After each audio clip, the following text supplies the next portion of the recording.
chef walks here again. So we're looking at washing hands. How important is it to wash our hands? Well, these things right here can make the most incredible things in our kitchen, but these things can also be the most destructive things in the kitchen, especially if we're doing something where we don't have clean hands, or we're cross-contaminating foods and creating foodborne illnesses. So it's really important, but it's really important that we do it correctly.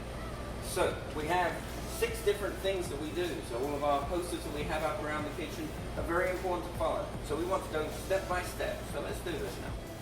So out of our 6 steps, step number 1, turn on the water, let's damp our hands. The soap that we have here is actually concentrated, so it needs to have a little water on your hands just to kind of get it lathering up. Then you want to get a good healthy amount of soap. And now what we're going to do, we're not just going to rinse it straight off, as you can see, for about the next 20 seconds.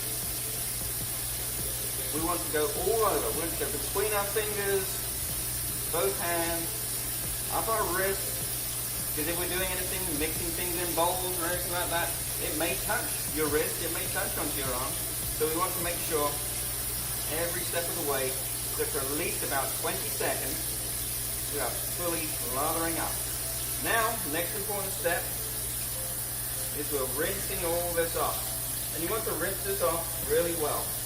Any residue soap can make the skin very dry, and the number of times we wash our hands in the kitchen, it will be unhealthy for us to have hands that are very dry. Now, the water needs to go off, but the first thing we need to do is we need to get ourselves dried, so we'll get sufficient enough paper towel, dry our hands off, and now with the paper towel, we turn that tap off. That whole time I actually had the hot tap on in here. With our hot tap in our kitchen, it's just warm water that comes through, so it's sufficient because it does help to get rid of the dirt that's on our hands and the debris that's on our hands. You shouldn't just wash your hands with cold water. That is not sufficient, but it shouldn't be too hot that it burns your skin or anything like that. But those are the 6 steps, and then we take this paper towel and that's going to go in the trash. Hope everyone has a safe day.